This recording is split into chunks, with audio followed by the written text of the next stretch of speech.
Hi, everybody. Welcome back to another episode of Sip on This with CNC. This is Corey and Connie. Hi. How are you? We hope everyone's having a great morning, evening, afternoon, whatever time it is that you're watching.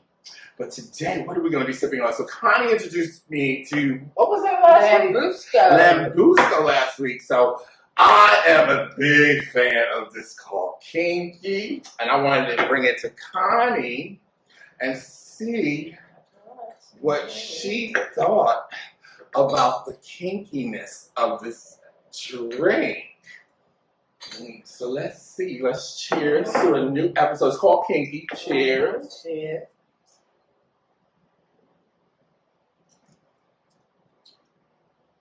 Nice. Just a little fresher for summer. Yeah, it's very fresh for summer. It's a little sweet. This is a watermelon. It's not too sweet. Right, it's called Kinky.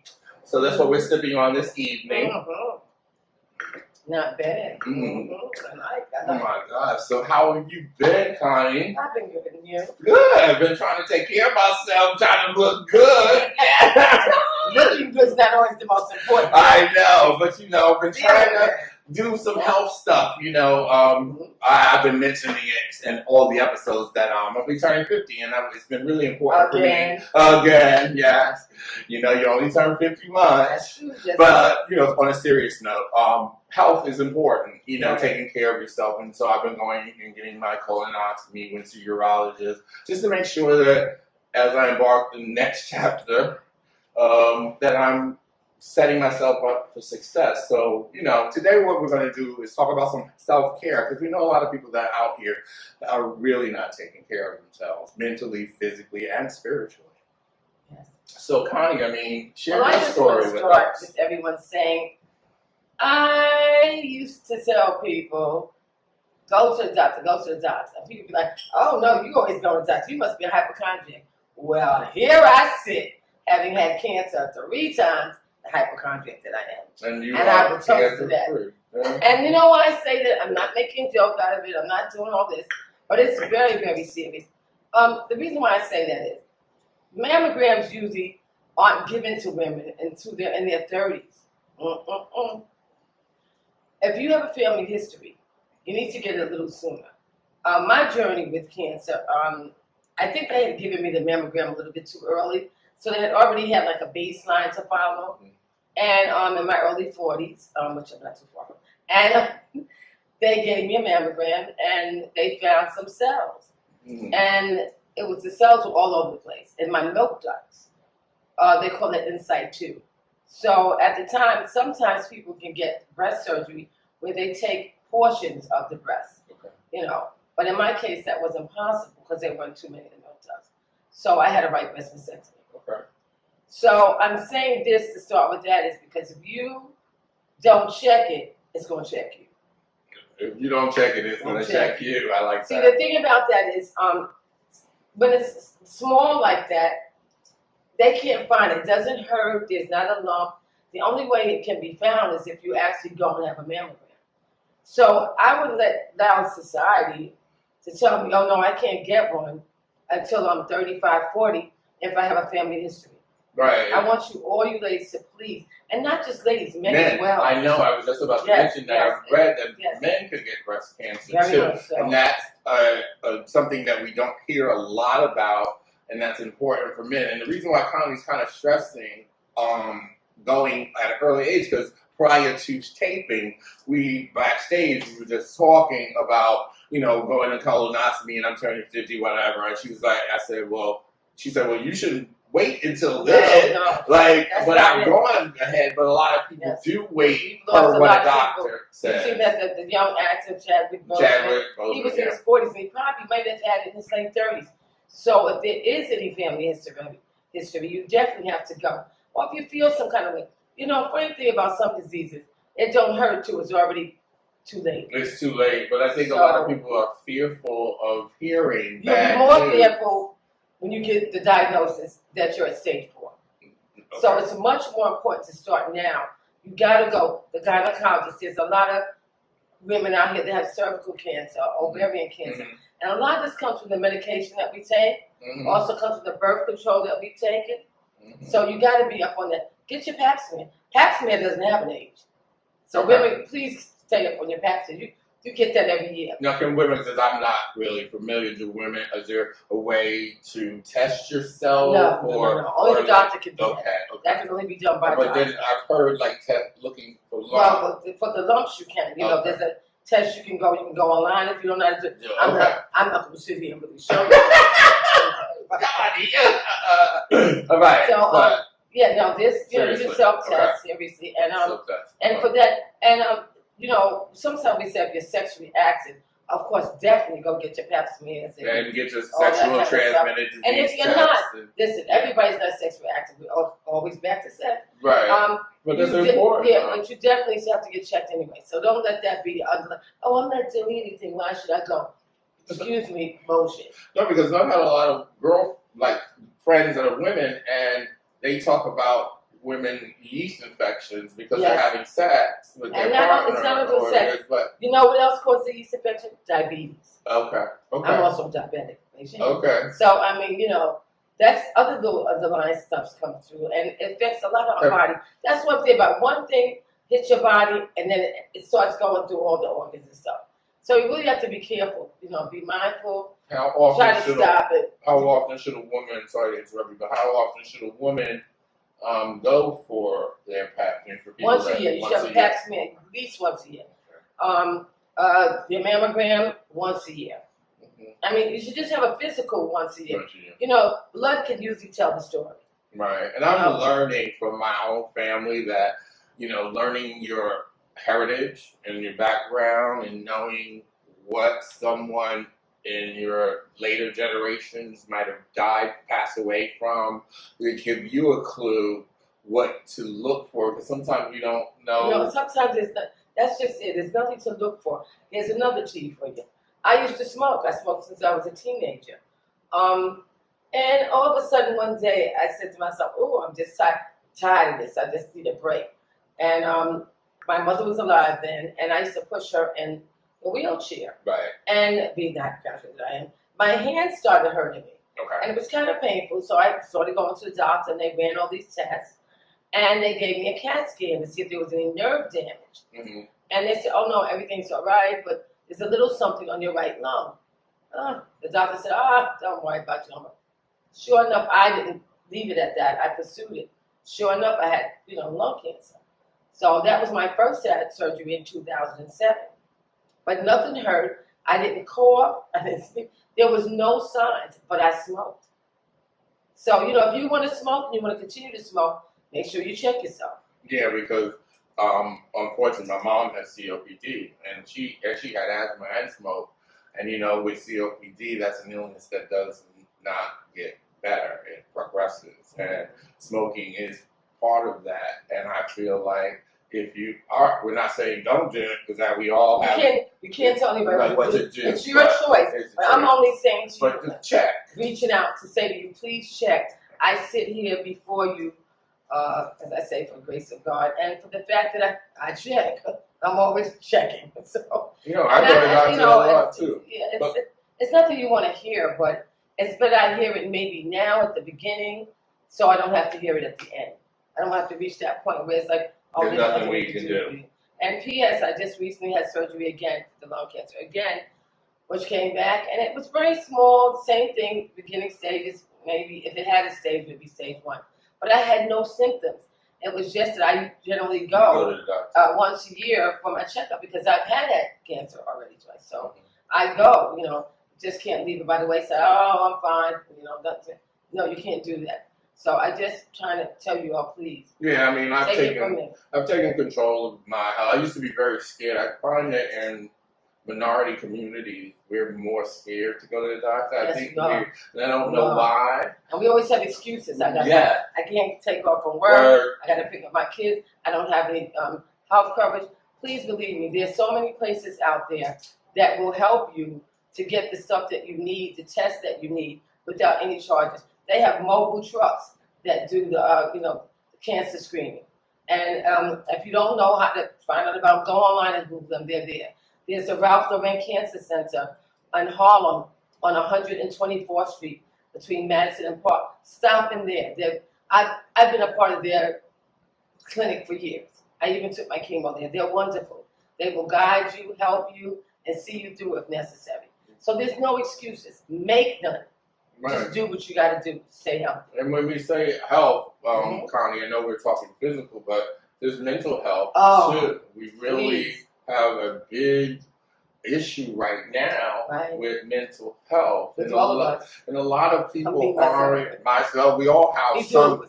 What we're dealing with now, with the pandemic, the war, all of this, we all have some mental issues. That's another reason. Reach out. Reach out. Have people to talk to. Don't sit alone.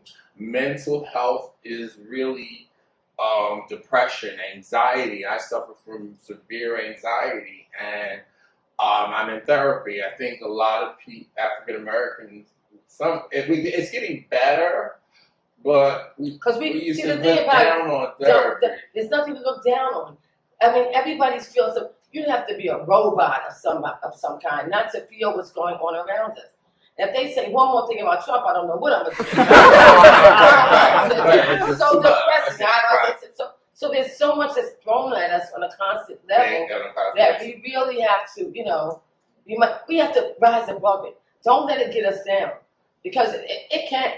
I don't think anybody does it. And children, I have noticed there are so many children. I've seen segments on TV and the news saying how a lot of children are being affected by this and are, developing a lot of mental illness because they're hearing all this stuff between the COVID and the war and Donald Trump. I mean, it's just so much. Yeah, and you have to mental health. I mean, we focus on physical health a lot, but our mental sanity and how we cope with all these things that are happening from bad news, how to cope with it. I've done therapy quite often. I've just restarted therapy, and I find that it's very helpful to talk to. Yes, it's great to talk to your friends, or not the same but because it's they're not friends. Yeah, I don't know. Your friends don't give you. They listen, but they know you. It's like it's such. And if they're good friends, they come off with a very caring manner. It's like, oh, don't worry, we're gonna pray. Believe me, prayer is one of the best things you ever do. Yes. But I'm just saying, sometimes we need a little bit more. You need more to release, because sometimes we're very critical of our own thoughts, and we don't want to truly share. I think in society we have a problem with honesty. And honesty within ourselves too. Yes, very much so. That's true. I wouldn't be it's like denial. Oh, this I'm not going. You don't want to tell nobody. You don't want to go see a doctor. Oh, that's another thing. It's okay. It hurt, but it's gonna go away. No, I'm one of those. I'll sit there and wait. I'll take a Tums. I'll take a A. Right. No, I'll take a Tylenol. This really gets me about people. Oh, my head is hurt. Did you take something? And they say no. Okay, so they didn't take nothing. But then, for those who do take something, meanwhile, you've had this ongoing headache off and off for over a month. You know how many people have had aneurysms? I don't mean to be like that. Right, but it's serious. But it's real. It's real. You have to pay attention. A bad headache that lasts too long is not a good thing. Go see about it.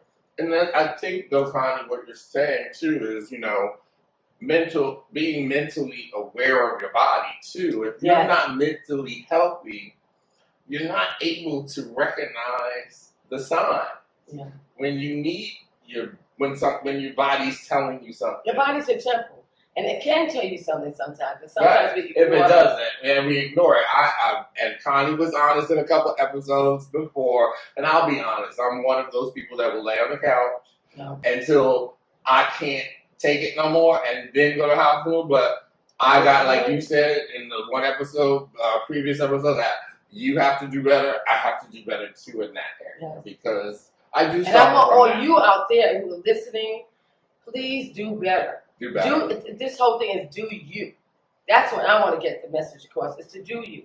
Don't wait. I mean, and it's not about age. 20s, 30s, 40s, and up and up and up. Doesn't matter. Self-care doesn't have an age, doesn't have a number. Self-care is taking care of yourself at all times, at all ages. Right, and sometimes self-care also means to tune out social media, turning off. See, I don't watch the news because Very It's depressing. depressing. But when I went I to call it gloom and doom. it's gloom and doom, and what I find, I went to Unity, New York, it's a church here in New York, and Judith Olaf, she is a spiritual writer, and her book was Emotional Freedom. And she came and spoke, and she said that she don't watch the news before bed, or don't if you don't watch it, because she said whatever you need to know will come to you. Like what information in the world, it will find its way to you. Like her husband, the example was her husband didn't watch the Kardashians, whatever, right? But he came home one day and asked her, and she said, "How do you know that?" Because information to you, so you don't have to sit there and watch that news day long. There's only bad news, and then that's where you're fearful of going outside. You think everything is going to happen, and I feel I'm an energy person. I believe that you can manifest negative things happening to you. Oh, please. Oh, well, I don't even go there, but you can. So that's why you just have to not, think about it. And so, so what things do you do, like for your mental health? What do you do to relax or, Well, what I do is I find something funny to watch. Right. Because laughter is so amazing. It really you know what? I know what two things I put in the same hand is laughter and a good cry. I know that sounds crazy, but I'm serious. Those two go hand in hand for me. I mean, sometimes something's bothering you or whatever. A good cry. One day I cried so much my eyes was dry. I woke up the next day and it was sticking together. Did you feel better? I felt better. I slept like a baby. Because whatever was bothering me, I can't totally, recall. But I just felt like the weight was lifted. Lifted off of me. I was like, I can't explain it. Also, laughter. Sometimes it'd be the stupidest thing. It could be a commercial, whatever. Always look for something that's fun. That's going to be funny, make you think. Even in some of the old shows that come on. Martin is on all night long. Right. I mean, for me, I look on Netflix, I look for comedy shows, and I watch stand-up comedy, and I laugh, and I try to stay away from news. I found that I became more and more depressed when I watched news. The less that I watched news, I was happier. I'm a music person, so that's wonderful. Music is wonderful, and it actually all type of music, and it's so powerful because it controls. It has a connection to our spirit. Yeah, so be moving, like right. Or every morning I listen to gospel music. Oh yes, that's a great way to start. I start my day. I listen to Yolanda Adams. Oh, I love her. And I listen to Tamala Mann. And I listen to a couple of 3 or 4 songs. Of course, Donnie's my man too. Donnie, all down. And I even listen to Whitney Houston, Step by Step. Oh, I love that. Step by Step. Yeah, like because the words. Right, that whole CD is wonderful. But I think when you're listening to music, yes, you listen to the beat, but find the music, the lyrics that uplift you, but motivates you. Whatever's going on. Like, meditation. I'm not really good at meditation, and so. And some people go to the gym. I'm not a gym person. You can see my stomach, baby. And you know what I want to say to people too? What's a very soothing thing? Water. I used to do a lot of water aerobics before the pandemic. Yeah, you've been doing that. I've been doing that for years, and now the pandemic. I can say to anybody, try it, and you'll see how soothing it is for the soul. Water aerobics, everybody. It's good for healing too. It's healing. It's a good healing system. Well, they have something called floating, and you go into a tub and you float. Oh, just go into the water. Listen, I don't know if anybody else is out there floating, but I guess I've been across a pretty bad float. Yeah. Or I think like you go to the bathhouse when the city parks and get in that water and float might cost you $500. I'm going to bathtub, right? No, but I also get a glass of wine and some. Oh, what's really good? Essential oils. Yeah, Dr. Teal's is good too. Oh, Dr. Teal? Oh, I love Dr. Teal. Like lavender. Put lavender on your pillows. And just when your home has a certain scent, it changes your mood.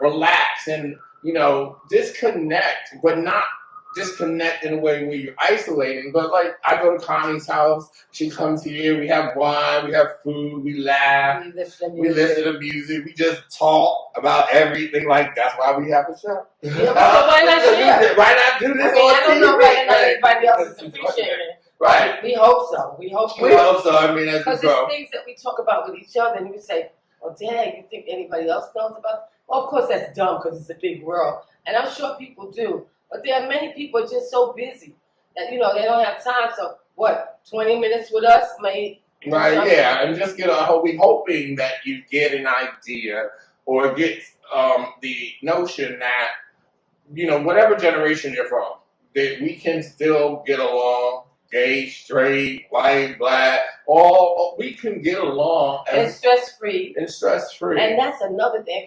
Stress causes a lot of illnesses. Mm-hmm. Let it go. Let it go. Let it go. Mm-hmm. And once again, please be very mindful of your body. You can feel it. You can feel it. Even if you don't ignore it. When you feel it, do something about it. Go see about it. Make sure you get all those yearly exams as we spoke about. Mm-hmm. Don't wait till you're 105. Like they told you. There's no age on it. There's no age on it. You got to do it now. Like I always say, catch it before it catch you. And if you're scared, ask a friend to go with you. Exactly. And if you need me, I'll go with you. Okay, Connie. But yes, and Connie is truly that person. Yes, I will. If you needed someone to go to the doctor with you, she would go. I would go. She does take a lot of people to their doctor's appointments now, currently. But so I can add anyone else on. I'm one. Our list is long, so you're waiting list. But anyway, ask a friend. Don't be scared. Your health is important. Self-care means everything. Because if you don't have you have nothing. That's right. So, Connie and I would like to say thank you once again for tuning in to Sip on This with CNC. That's Corey and Connie. And remember to live colorfully. Again, thank you for tuning in. Remember, subscribe, like, share. And we're going to, at the bottom, put our email address so you can start emailing us questions or topics that you would like us to discuss, because we don't want it to just be about us. We want it to be about you too. So again, thank you so much. We've enjoyed you, and thank you for tuning in. Have a great evening, morning, or night, wherever you are. Do you? Do you?